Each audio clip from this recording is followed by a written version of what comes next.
Okay. All right. Just let everybody know we are live online, and so we're going to give it a couple more minutes. I'll give you a couple of things ahead of time. But we wanted to make sure that we started prompt at 3 o'clock online so that folks that are tuning in won't think that we're not coming on, because sometimes if you're not on there, then they don't want. Yeah, they just check out. So there'll be a couple of more people coming. I know probably Brian may show up, and maybe somebody else. So anyways, for those of you that weren't here before, if you see the microphone in the center of the table, the reason we've done that was so that people online could hear the questions. So if you have a question or a comment, please grab the microphone, hold it, in front of you, speak into it. It does not amplify through the room. So just so you know, it's really more for the benefit of online than anything. And so we appreciate those that are tuning in online. And so we're getting ready to jump into chapter number 7. Before we get started, just a matter of prayer is we did receive a little camera called a Mevo camera. Mark and I worked on that thing for about an hour and a half yesterday, and couldn't figure out how to get it to pick up online through these microphones. And so we think we found more than likely what we need is another part. And I'm just like, okay, hang on, we're not going to keep adding parts to things. And so we know that it'll work this way because we found multiple videos of it. But this little iRig 2 is about $40 or $50 on Amazon, which is another expense. And so we just didn't do it at this point. So if somebody would love to be a blessing with that and wants to pitch in some of that, that would be great. We'll take care of that. If not, we don't mind continuing with the iPad. It does a great job at the little Mevo camera that that I had in Kentucky, and then Brother Jason mailed it to me from Kentucky. We are grateful to have that, and it's actually really neat because what we can do is set it up on the tripod up there, and then we can control it from an iPad. So either Mark can control it from his iPad, I could actually control it from mine while I was teaching, and all it really does will zoom in and zoom out. But we need to be able to still pick up the different questions for people in the system. So thank you for that. The other thing I want to bring to your attention, we mentioned this morning, a couple of blessings, and I want to make sure you take advantage of that. There's a blessing freezer. There's a sign on there. And so this blessing freezer is for anybody and everybody. So here's my challenge, is those of you that feel like you don't need help or this isn't for help. What this blessing freezer is if you've got something extra and you don't think you're going to use or eat, you can put it in there.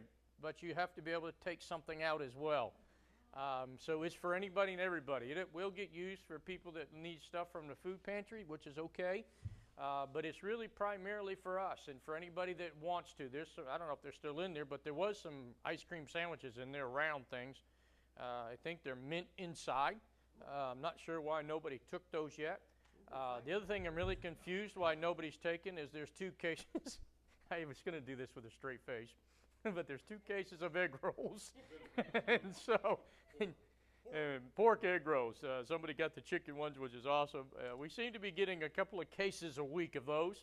And so if you've got a deep freezer and you love egg rolls, then please take a whole case.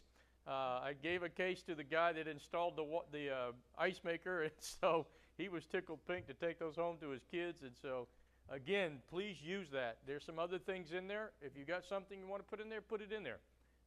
This is not for us to go out and just go to the store and say, oh, we got to fill the blessing freezer. That's not the purpose of this. This truly is to bring stuff in, take stuff out, whatever. It's just really to be a blessing to one another, which goes along with our theme so far this year, which seems to be just loving on one another, and that's the desire to do it.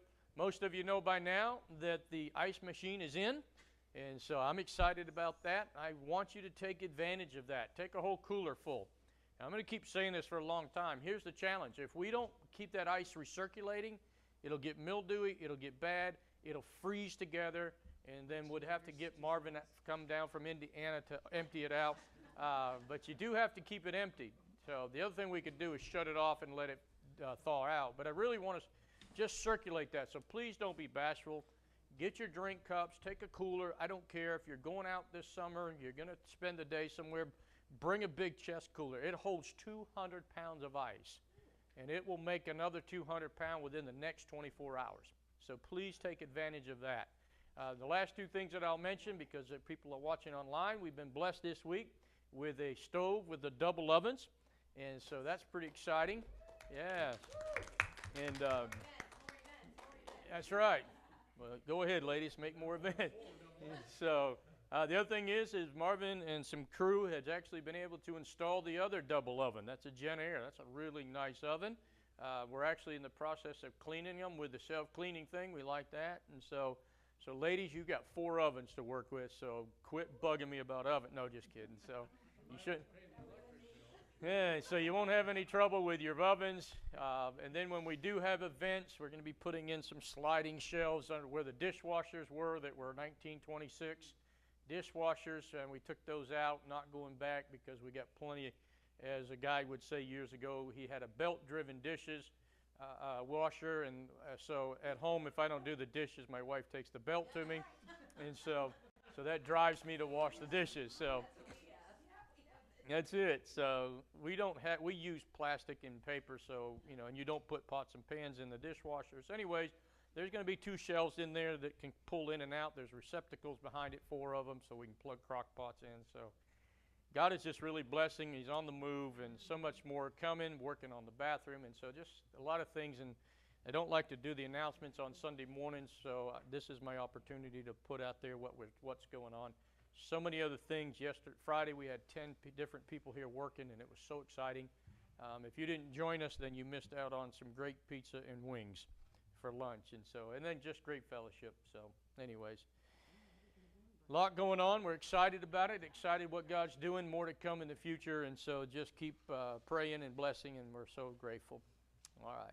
We're going to dive into Daniel chapter 7. Some of you have been anticipating this. I really appreciate you coming out. It makes it worthwhile, and there's so many people online. Mark will keep an eye on those for different questions and things, and so that way he can let us know if people online would like to do some input. Again, make sure that you use the microphone to give your questions, your answers. Today's going to be a day where I'm looking for a lot of input. And I'm hoping that you spent some time reading. I'm hoping you spent some time in your book. We're going to actually get ready to look at page 87, which is actually the book on which the study, not the study guide, but the chapter 7, where he gives some things, and I just wanted to bring out a couple of things. Also, my wife has some handouts. If you'd like to have one, did anybody not get one that you'd like to have? One of them's in color, and so they're beautiful. Thank you, love, for doing that. Also, if you would, keep your Bibles open to Daniel chapter 7. We're going to be looking at that quite a bit, and so going to be a great, great study. So one last thing before we dive in. I've been praying and looking and thinking about the next Bible study. I always like to look ahead.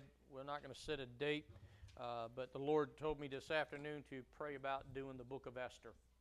And so be thinking and praying on that. So I'm reading a book, again, by Max Lucado, and it's on Esther, and what a phenomenal book. And so anyways, we may jump into that next after this one, and then we'll discuss when to do it. So, okay.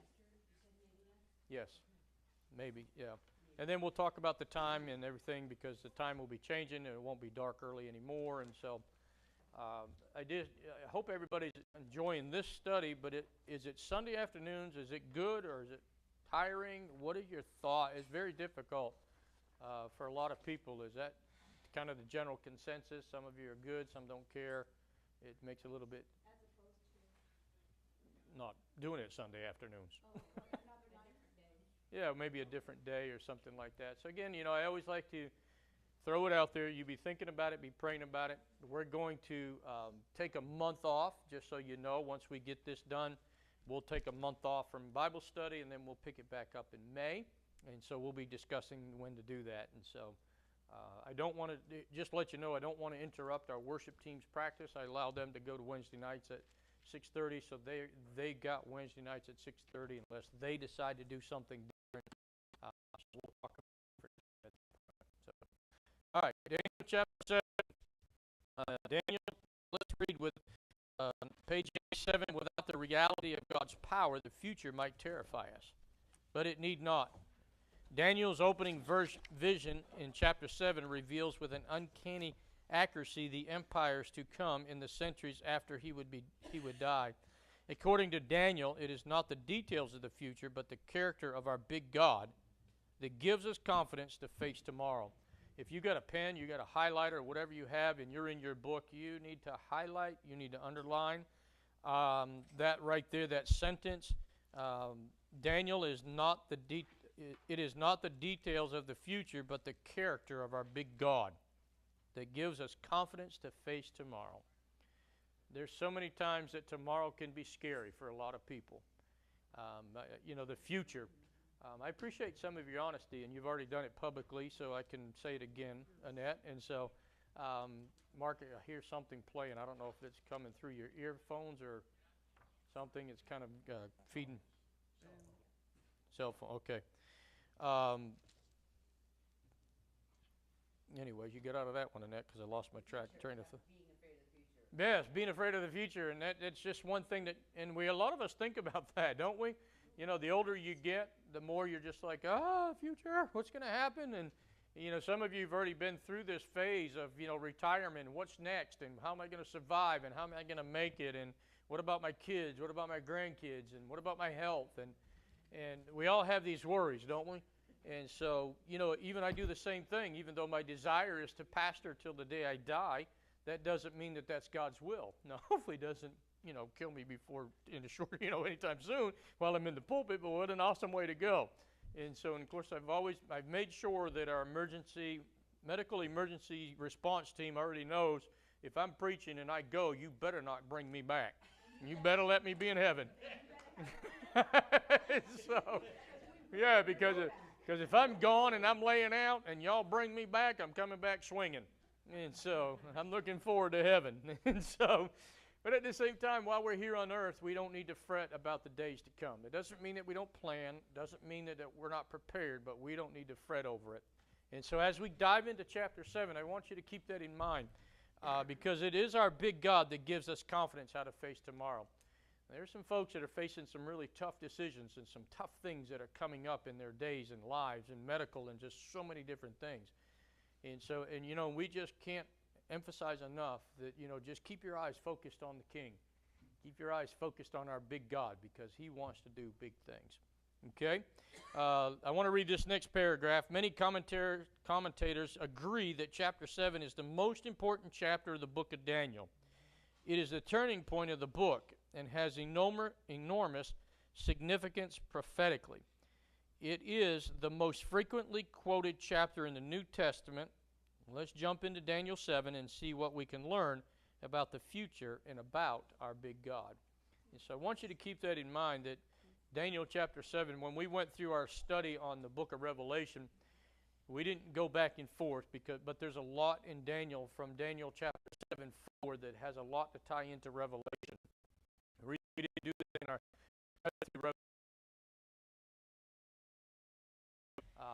so anyways, just keep that in mind that there's a lot of future stuff coming up that Daniel, even at this time, you can look at your book, and I think I remember reading it, but when was this written? A.D. what? Somebody looked in their study guide. He was 67. I was going there, but you went ahead of me. Okay. 553 BC. Okay. Daniel was 67 years old. Microphones. What year? Say it in the microphone again. 553 BC. 553? Hang on. Mine says 551 BC. 551? 551 BC when Daniel was about 70 years old. Okay, so this one says 553. Okay, so anywhere between 551 and 553. How's that sound? Sounds good. And anywhere from 67 to 70. 70. And so none of us were there personally, so we don't really know. We can only estimate anyway. Yep. So, all right. So we kind of got our timeline. Keep in mind that BC goes backwards, where AD we go frontwards. So keep that in mind. So as we get ready, and Daniel's getting ready to jump into this, so what I want to know right out of the gate, I want you to, somebody, you've got handouts, you've got everything out, somebody give me, we're going to be talking about this vision, and there's 4 kingdoms within this vision. Is that right? Yes. Okay, so somebody, use your microphone. Somebody give me the first kingdom. Babylon?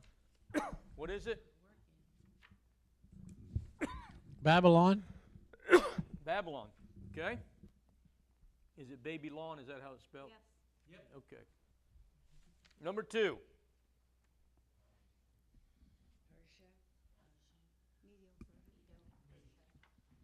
Medo-Persia. Medo-Persia.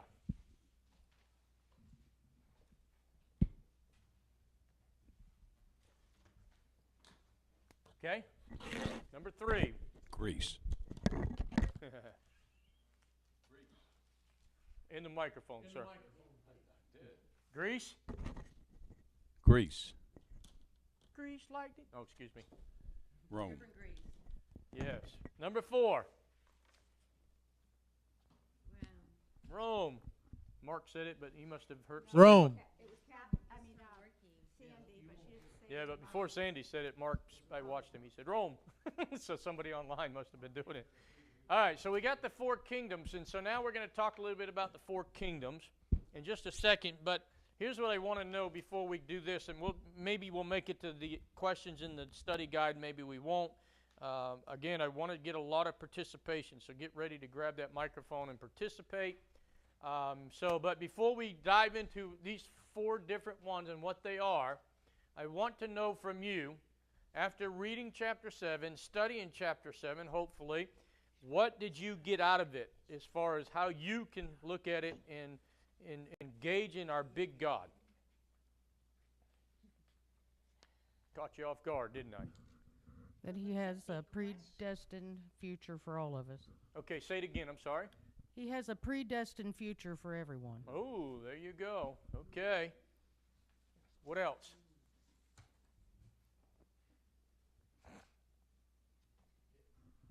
In the microphone.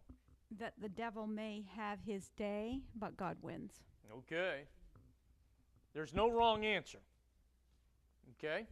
Go ahead, Marvin. It's a lot like Revelation. Okay. What else?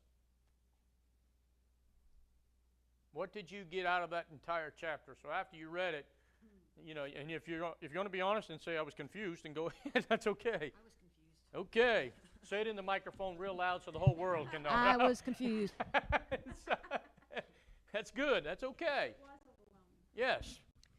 It's biggest- very frightening to know all of these things are going to take past, but you're prepared for it, and you know that God is there and Jesus is there, and He's going to take care of everything. Okay. Very good.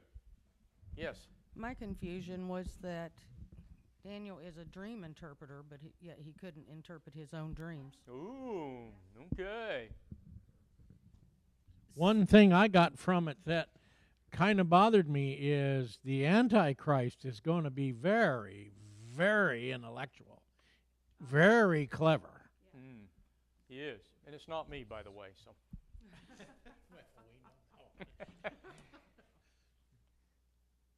Annette, do you have something? So I think part of what stuck with me as we transitioned into this chapter was, we met Daniel, and he was kind of, even though he was central to the story, he was almost in a supportive type role, right? He was the interpreter of the dream. So he was the one that kind of came in and offered some insight. So he was more of what I would call kind of a support person. He was on the bus, but he was riding in another seat. And but now as we move into chapter 7, he steps into a different role. He's having the dream. He's bringing forth, the prophecy. And so what kept striking me was how God sometimes moves us within our positions of ministry, within our position, just in the kingdom, that sometimes we need to be the interpreter, but sometimes we're the person that's getting the story, and we need to tell the story and now, work with others. So that for me was one of the things that just kept sticking in my brain, was just this transition in Daniel's role. Okay. Ruby's having a good time with that bottom of that chair, which is really awesome because we really need to. Which is totally awesome because that stuff has to come off anyways. Yeah, So it's just fine. Yeah, we just don't want her choking. So, all right. Yeah, Felicia, did you have something or did you lose it? You didn't lose it? She didn't have. You were going to say something about the chapter, and then.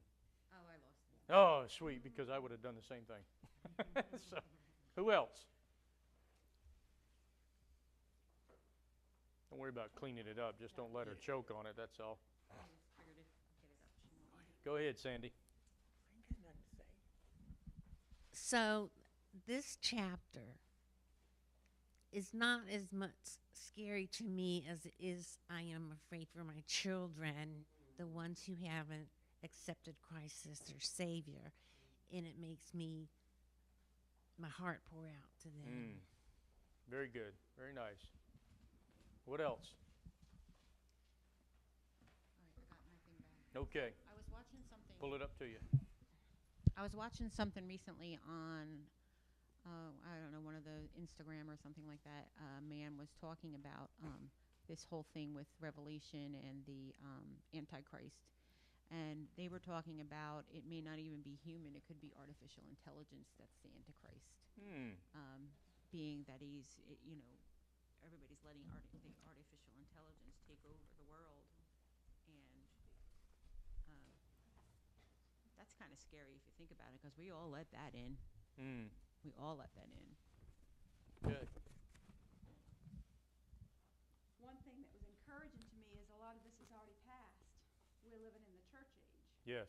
And that was like, yeah, a relief when you Yeah. realize, oh, wait a second. A lot of this has already gone past, and now we're waiting for him to triumph.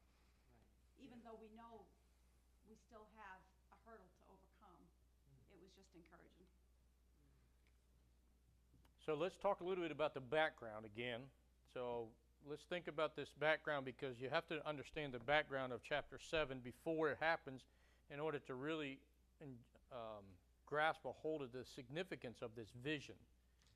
And so not so much as we already know the timeline, but outside of what Daniel and his buddies went through, we need to understand where did they come from and what was really totally going on. And so again, if you're like me, it's trying to put this timeline together. It's very challenging in my mind because again, as I'm reading through the book on Esther, King Xerxes is actually the king of Medo-Persia and all these other things. And so it's like, okay, all this stuff in my head is like, okay, where does that kind of fall into? And I don't try not to get to a point where it confuses you as well. But then you've got Babylon, and we know that Babylon is the one that conquered Israel, who took Shadrach, Meshach, and Abednego and Daniel out of their setting and brought them into this kingdom. And so one thing that really keeps jumping out at me as I go through this and some of the other Old Testament things, and especially like the book of Esther, and this is why now it's kind of intriguing me even more, and I've preached many sermons on Esther, is the simple fact that each one of these godly characters that God is putting in the Word of God, these guys are encountering not a Christian nation government. Now, America, regardless of what we're going through, still considered a Christian nation around this globe.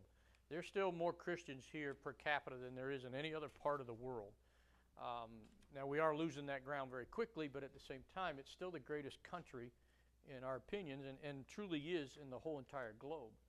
But yet, these people were faced up against some very wicked people and some very wicked things, but yet this is what's interesting to me, was that Daniel, Shadrach, Meshach, and Abednego, they took a stand for God. Esther and Mordecai took a stand for God, but at the same time, they also respected the kings and the leadership of the day. And, my heart aches for the fact that we as born-again Christians don't respect our leadership. We say we do, but then we all get together and we just bash them and we talk about how bad they are. And, and I hate this. I see stuff online. Remember 2020 and all the great stuff there, and gas prices. And the sad thing is when you look at it, it's always the simple fact of that this is what the economy was doing. It's all about our wallets. It's all about our money, and it's all about cash, and it's all about what we gain.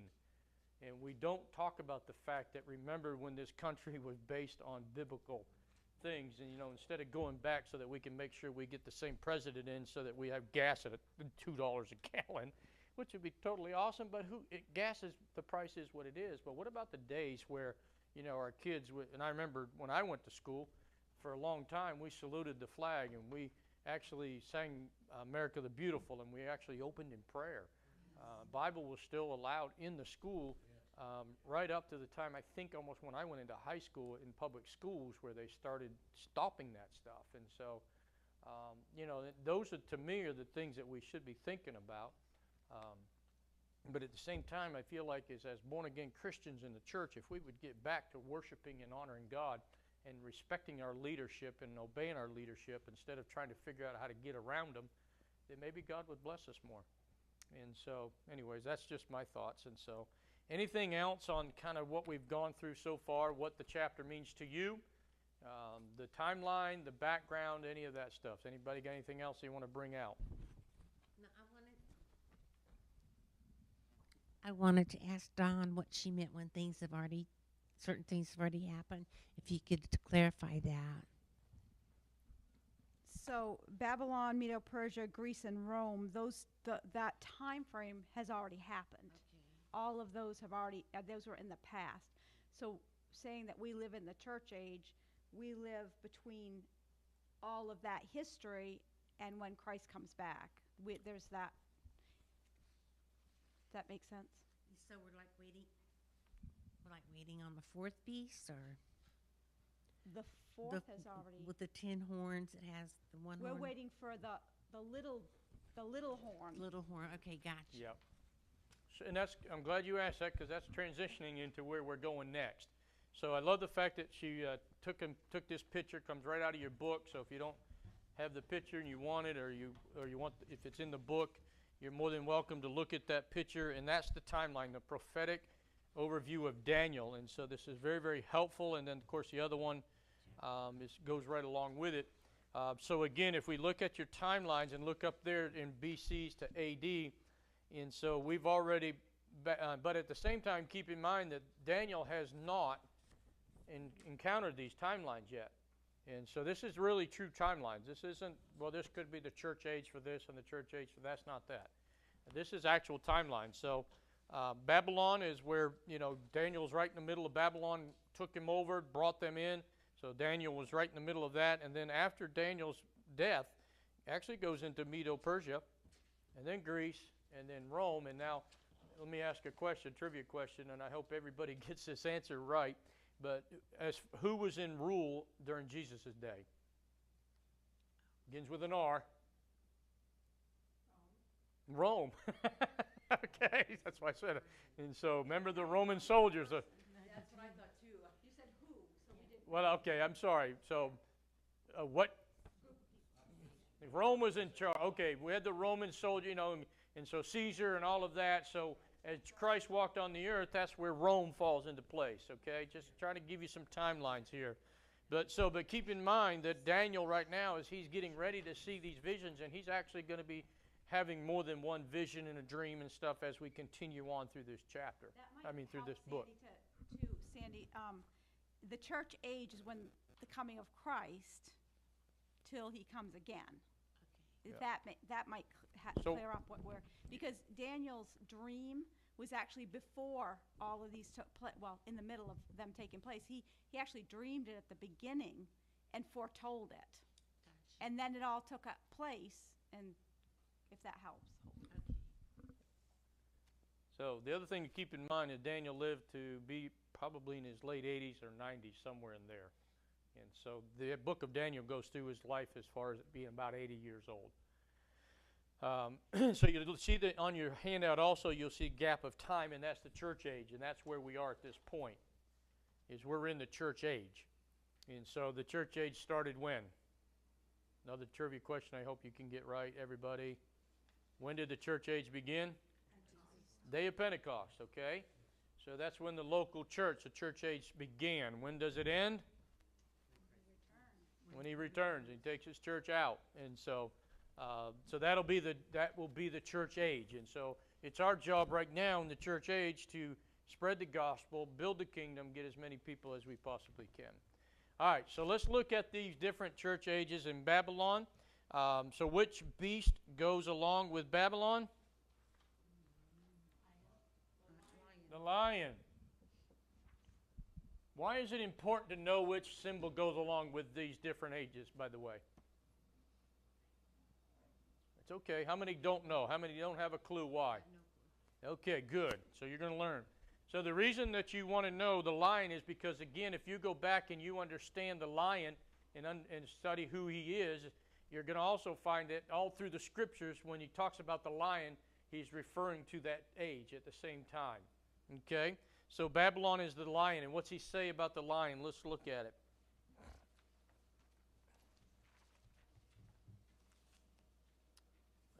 The first beast was like a lion with eagle's wings. As they watched, its wings were pulled off, and it was left standing with 2 hind feet on the ground like a human being. And it was given a human mind. And so when you take and look at that, and then you're going to go over into the book of Revelation, which we won't today, when he starts talking about these different things, you're going to know Babylon refers to, a lion refers to Babylon. And so, and then if you understand, and so again, if you could study deeper, you're going to find out different characteristics of the lion, and that's how they associate it with Babylon. Does that make sense? Some of you are saying yes. Okay, just move on, preacher. And so, all right, Medo-Persia is what? The bear. And then what is Greece? The leopard. The leopard. And then obviously Rome was the beast. Now also the Medo-Persia could also be the ram, if you see that. Yep. And then the leopard or what? Goat. Okay. So again, and when you get a chance, and you could look on this one here at some of the different things. Let's see. Boy, I can't even read that. The lion, any of them. The lion. Can't hardly see what. If you look at your book. Which one are you trying to see? The lion, the bear, the leopard, the beast, the ram? Yeah, the fine print underneath it. Oh. Oh, you mean in the book? No, it's not in the book either. Yeah, that fine print underneath it will tell you what, why the comparison, why Babylon was considered the lion, and so. See any fine print on it? Love right here. Oh, this one. Okay. I'm like, I can usually read. So, Yeah, Except it's 1 point font. the golden head of the statue represents the kingdom. no, underneath the lion Okay. with wings of eagle. Okay. I could in. Page The 105. structure, Nebuchadnezzar is compared to both, The lion. nope. Yeah. Let me look it up, 'cause In Jeremiah 4:7 and 50 and 44. I have it on my phone. So, Go to Bruce B. Miller. so again, as we look at the different kingdoms and different things, and so it would be real easy to actually get into a deep thought of why this and what that. And so again, as the author Bruce Miller writes constantly in his book, he's actually, keep in mind that it isn't about these different kingdoms. It isn't about the beast. It isn't about that. It's about who? Our big God. So keep that in mind. So, It says Nebuchadnezzar is compared to both the lion. Nebuchadnezzar was compared to both the lion and the eagle. Images of lions with eagles' wings were popular in Babylon, in the Babylon agriculture okay. or architecture. So that's why you want to know that the eagle equates to Babylon. So as you read this chapter, I love the fact that Brother Ken back there is constantly used to say in all our studies, he would say, well, how do these guys that interpret this and write these things and do these, how do they know this stuff? And my only answer is always, well, they're just smarter than we are. And so, but again, I love the fact because it's like I don't want to just take it at face value. I want to know where they get it from. And so this is, again, that's why this was important. So read about the bear. Do you want to look it up on my iPad so you can see it better? That's okay.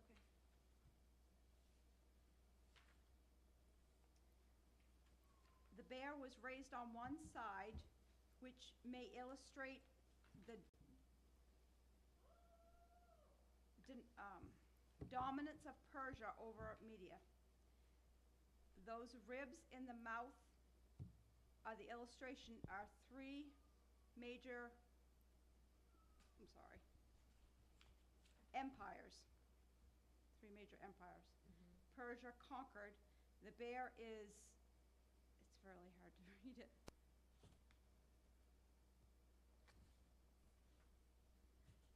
In the mouth of the flesh, which they may be reference to Persia's military. Okay. So maybe you could just kind of share where you found that, and then we could look that up on it separately. Is it a website or?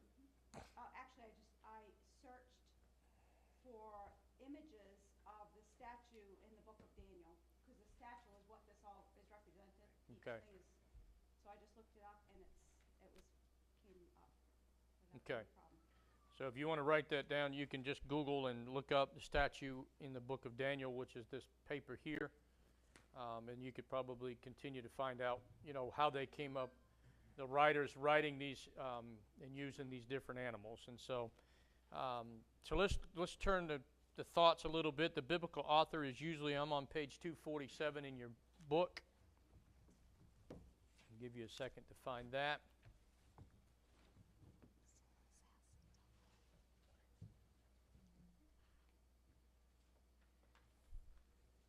Don't you love the fact that we get a little bit deeper in these classes?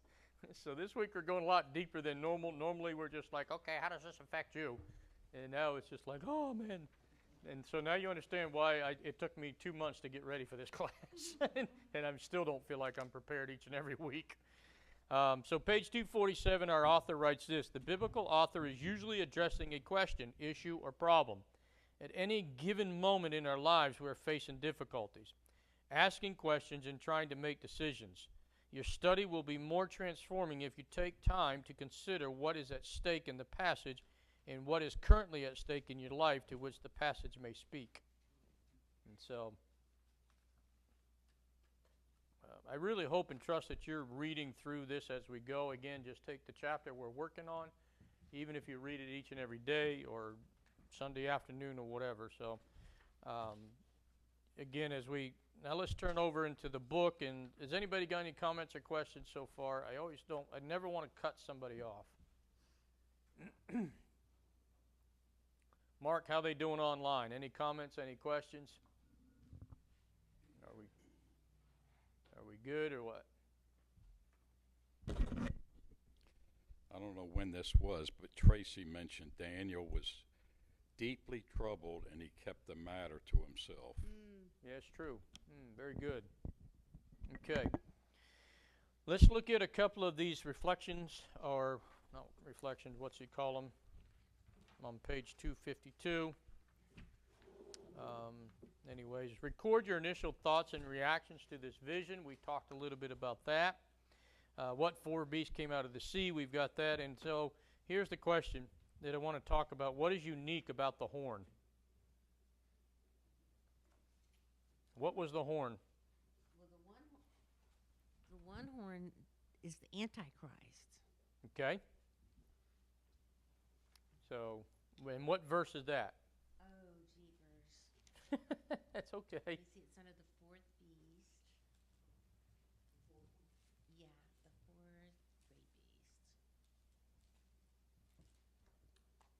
beast. Verse number 8, as I was looking at the horn, suddenly another small horn appeared Yes. among them. Yeah, you're right. 3 of the first horns were torn out by the root to make room for it. This little horn had eyes like human eyes and a mouth that was boasting arrogantly. So there's your Antichrist. That's how I knew it was the Antichrist when I read that, because I thought, that's a depiction of what he's supposed to be, is arrogant, proud and arrogant. Well, and, I think some of the significance here is where the horn is appearing, because this is how we're supposed to know for sure when an individual truly is the Antichrist, because the horn is coming up in the midst of those beasts. So we have to look at Babylon, Medo-Persia, Persia, Greece. We have to look at that in today's, timeline, today's geography, and recognize that that is where we're going to see the Antichrist come from. That there's not going to be a mystery. It's going, we're going to know that. Absolutely. Yeah. Thanks. Which is a really good point, because I want to make sure anytime we do the book of Revelation study, I